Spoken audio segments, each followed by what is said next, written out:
প্রায় ২ বছর হয়ে গেল আমি সোশ্যাল মিডিয়াতে ভিডিও শেয়ার করছি।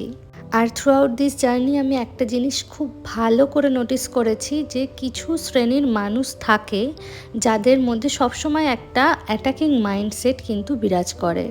তারা খারাপটাকে খারাপ তো বলবেই, এমনকি ভালো কিছু দেখলেও তারা সেই ভালো জিনিসটাকেও কিন্তু খারাপের মতো করেই ট্রিট করে। আমি চেষ্টা করি সেই ধরনের কমেন্ট বা কথাগুলোকে এড়িয়ে চলার। তবে সোশ্যাল মিডিয়া একটা ওপেন প্ল্যাটফর্ম, সেখানে আমি যখন একটা কোনো ভিডিও বা আমার মতামত পোস্ট করছি, স্বাভাবিকভাবেই সেটা যেহেতু ওপেন প্ল্যাটফর্ম, বাকি লোকেরাও কিন্তু তাদের মতামতটা সেইখানে পোস্ট করবে।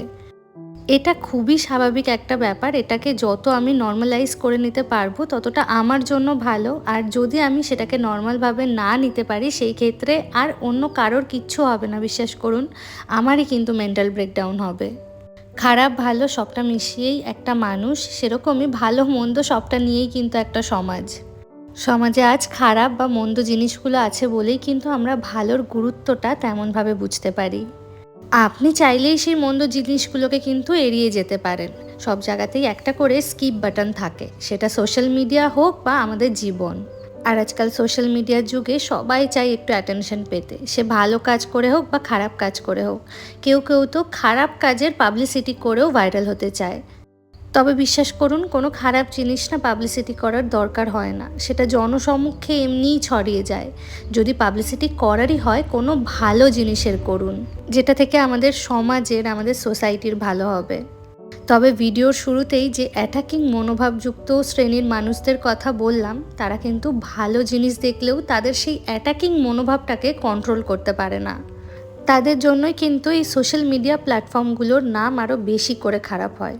এনিওয়েজ, ফেসবুকে বেশ কিছুদিন ধরে একটা জিনিস খুব চর্চা হচ্ছে, সেই কারণেই এতগুলো কথা বলা। আজ এই যে ভিডিওটা আমি শেয়ার করছি, এটা কিন্তু আমাদের 2025 সালের 25শে ডিসেম্বরের ভিডিও। আমি একেবারেই ভুলে গেছিলাম এই ভিডিও ক্লিপসগুলোর কথা। কালকে ফোনটা ঘাঁটতেই দেখলাম যে না, এই ভিডিওগুলো এখনও ফোনে পড়ে রয়েছে।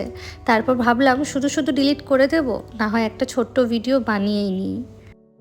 ভিডিওটা এডিট করতে গিয়ে সেই দিনটা আবারও চোখের সামনে ভেসে উঠল। বিশ্বাস করুন, আজকের এই ভিডিওটা এডিট করতে আমার এত ভালো লাগছে, আমেরিকাতে কাটানো সব আনন্দের মুহূর্তগুলোর কথা আমার মনে পড়ে যাচ্ছে।